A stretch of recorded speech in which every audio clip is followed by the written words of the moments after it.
반갑습니다. 송주준입니다. 여러분 아마 전 쇼트트랙 선수 김동성 선수에 대해서 잘 알고 계실 텐데요. 벌써 꽤나 시간이 지난 것 같습니다.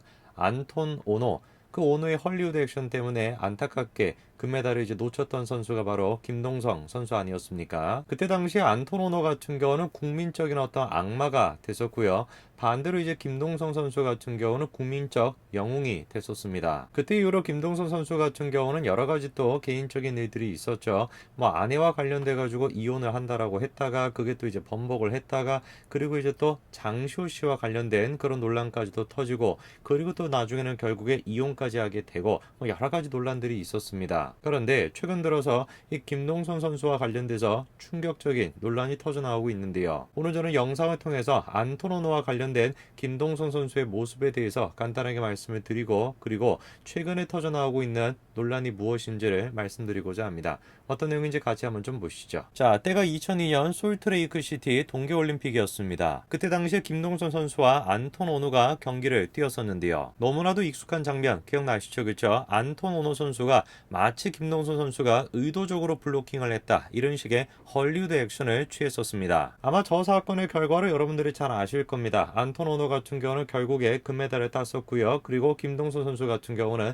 실격 처리가 됐었습니다. 어마어마한 국민적인 분노가 뒤따랐었죠. 그런데 그때 당시에 저는 이제 안톤 오노에 대한 국민들의 분노를 보면서 좀 이상하다라고 생각하는 게 한 가지가 있었습니다. 안톤 오노가 했던 것은 헐리우드 액션입니다. 그런데 헐리우드 액션이 한두 번 있었던 일이 아니거든요. 질문이 생기는 거겠죠. 왜 도대체 다른 헐리우드 액션과 안톤 오노에 대한 헐리우드 액션이 뭐가 달랐던 것일까? 한 가지 일단 특징적인 것이 무엇이냐? 안톤 오노가 일본계 미국인이라는 것입니다. 자, 그러니까 안톤 오노의 헐리우드 액션은 그냥 단순한 헐리우드 액션이 아니라 일본계 미국인의 헐리우드 액션이었던 것이죠. 쉽게 말해가지고 반일 감정의 일환으로서 국민들이 안톤 오노에 대해 가지고 엄청난 분노를 느꼈던 것입니다. 그뿐만이 아니었죠. 안톤 오노의 저런 식의 헐리우드 액션 뒤에 또 어떤 사건이 터졌습니까? 미군의 장갑차 사건, 이거 기억나시죠? 그렇죠? 그래서 주한미군을 몰아내자 이런 어떤 운동이 시작됐던 게 바로 저때 당시입니다. 저는 그때 당시에 국민들이 느끼고 있었던 안톤 오노에 대한 분노감이 그냥 단순하게 안톤 오노의 문제가 아니라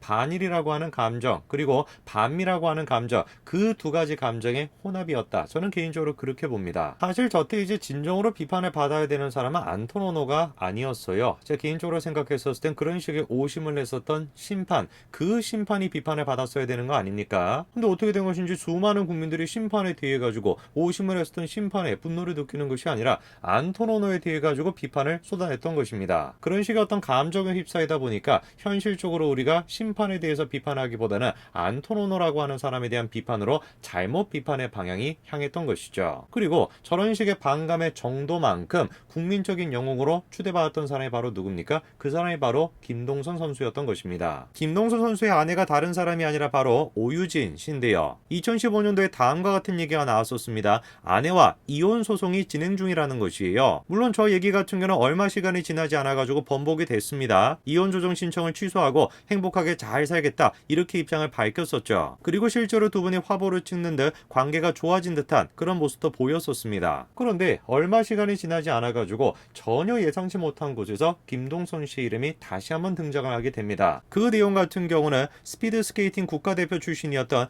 이규혁 씨가 증언을 했었습니다. 이분이 당시 이렇게 얘기를 했던 겁니다. 장시호가 처음에는 김동선과 남녀 관계로 만나면서 동계스포츠영재센터를 기획했었다라는 겁니다. 그런데 장시호가 김동선과 관계가 틀어지게 되면서 입장이 곤란해졌다면서 자신에게 빙상 관련 일을 맡아서 도와줬으면 좋겠다라고 했다는 거죠. 쉽게 얘기해서 김동선과의 관계 때문에 시작해가지고 여기까지 왔다고 단순하게 이해했다. 이렇게 이제 이규혁 씨가 얘기했던 겁니다. 당시에 굉장히 많은 사람들이 충격을 받았었습니다. 그 영재스포츠센터와 관련돼가지고 장시호 씨, 최순실 씨 이 정도로 끝나는 줄 알았는데 웬걸 애당초 저런 식의 센터가 만들어졌던 배경 자체에 김동성 씨가 놓여 있었다라는 것이고 그 이유가 장시호 씨와 김동선 씨가 연인 관계였다라는 것이죠. 놀랍게도 해당 내용에 대해서 장시호 씨가 시인을 했었습니다. 김동성이 한국동계스포츠 영재센터 설립 작업에 깊숙이 개입했다라고 증언했던 것이죠. 그러면서 이혼을 고려하고 있던 김동성이 살던 집에서 짐을 싸서 나와서 오갈 데가 없어서 최순실 집에서 머무며 같이 살았다라는 겁니다. 해당 내용이 일파만파 커지니까 김동성 씨가 직접 나서가지고 자신의 SNS에다가 다음과 같이 해명을 했었습니다. 자, 아내로 지금 보이는 사람의 지금 귀를 만지고 있는 저런 식의 사진을 올리면서 했죠. 어젯밤 실권에 오르락내리락 잘 살고 있는데 그냥 카더라식으로 막 납을대는구나. 강력하게 해당 내용에 대해 가지고 부인을 했었죠. 만약에 정말로 김동성 씨가 저 사진을 보여주는 것처럼 아내분과 잘 사셨다라고 한다면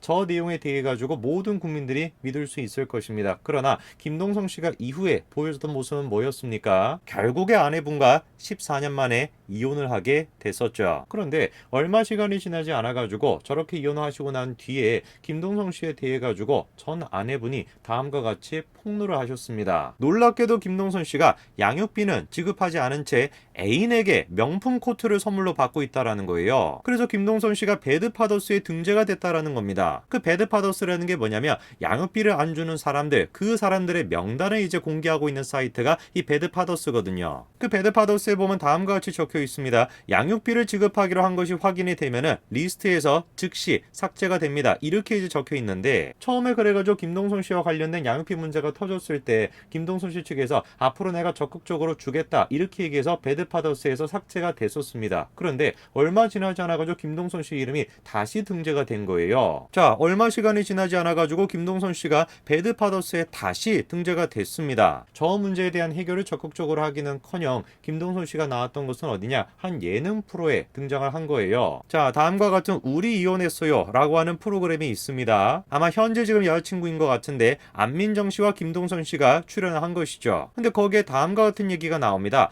300만 원 정도 벌어가지고 200만 원은 계속해가지고 양육비로 보내줬다라는 것이에요. 그런데 저 방송이 나가고 난 뒤에 얼마 지나지 않아서 김동선 씨의 전 아내분이 다음과 같은 폭로를 또 했습니다. 자, 김동선 씨 아내분이 카페에다가 다음과 같이 글을 써놨는데요. 300만 원을 벌어서 200만 원을 꼬박 줬다라는 건 거짓말이라는 거예요. 왜 거짓말인지를 보니까 이혼하자마자 청부살인녀가 구치소에 수감되자마자 2달 뒤에 동거를 시작했다는 겁니다. 그리고 그 여자가 사준 고가의 외제차를 팔아서 현금으로 가지고 있었기 때문에 골프채, 라운딩, 해외여행, 명품 쇼핑 등을 다 하고 다닐 때도 정해진 양육비 300만 원이 있었음에도 불구하고 날짜도 뒤죽박죽 200만 원을 기분 좋으면 붙여주고 아니면 돈이 없다 그런 식으로 얘기했다는 겁니다. 그 제가 한번 찾아봤습니다. 저기서 지금 나오고 있는 저 여자, 그 여자의 정체를 찾아보니까 다음과 같은 이야기가 나오더라고요. 자, 때가 2019년도 초반입니다. 김동성에게 수억 가까이 선물했던 여자가 있는데 자신의 어머니에 대해 가지고 이런 식으로 청부까지도 교사했다라는 겁니다. 어떤 내용인지를 보니까 그 A씨 어머니가 재력가라는 거예요. 그리고 그거를 바탕으로 해가지고 내연남에게 최고급 수입의 명품 차량과 유명 브랜드의 시계 등을 선물로 줬다는 겁니다. 그 금액만 하더라도 몇 억대에 이르렀다라는 것이죠. 그 상대방이 다른 사람이 아니라 바로 김동성 씨인데 놀랍게도 이혼을 하기 전에 결혼 생활이 유지되고 있을 때도 이 A씨와 내연 관계를 맺고 있었다라는 것입니다. 저 얘기를 듣고 저는 굉장히 충격을 받았습니다. 뭐 내용이 이런 거 아닙니까? 김동성 씨가 결혼 관계를 유지하고 있었음에도 불구하고 내연녀가 있었던 것이고 그 내연녀의 어머니가 또 재력가였던 거죠. 그거를 바탕으로 김동선 씨한테 무슨 뭐 명품 시계를 사주고 명품 뭐 외제차를 사주고 금액만 하더라도 몇 억대 가까이가 된다라는 것입니다. 그리고 가장 충격적인 것은 김동선 씨와 같이 살 집, 그 집을 구하기 위해 가지고 그 내연녀가 자신의 어머니에 대한 청부 그것까지도 했다라는 거. 결국 그것 때문에 그 여자가 잡혀갔다라는 것이죠. 너무나 충격적인 이 내용에 대해 가지고 김동선 씨가 다음과 같이 해명을 했었습니다. 김동성 씨가 요구한 거 아니냐라는 질문에 대해 가지고 선물을 주고 또 뭐 갖고 싶냐 계속 물어봐 가지고 그래 가지고 제가 이 시계 좋아해, 차 이거 좋아해 그런 식으로 얘기를 한 것뿐이라는 거죠. 그리고 자기 또한 마찬가지로 자신의 어떤 부모에 대해 가지고 그렇게 청부를 시도했다라고 했었을 때 그 얘기를 듣고 깜짝 놀랐다라는 겁니다. 자기도 몰랐다라는 것이죠. 김동성 씨가 당시 했던 해명만 듣고 있으면 여자 측에서 일방적으로 김동성 씨가 좋아가지고 저런 식으로 선물 공세를 했다 이렇게 느껴집니다. 그런데 이런 상황 속에서 김용호 기자가 김동성 씨가 당시에 나눴다라고 하는 카카오톡의 내용을 공개를 했는데요. 제가 그 내용을 여러분들한테 보여드릴 것인데 차마 제 입으로 읽어드릴 수는 없을 것 같습니다. 찬찬히 제가 사진을 첨부해 드릴 테니까 그 사진을 여러분들이 직접 한번 보시기 바랍니다. 여기까지 말씀드리겠습니다. 감사합니다.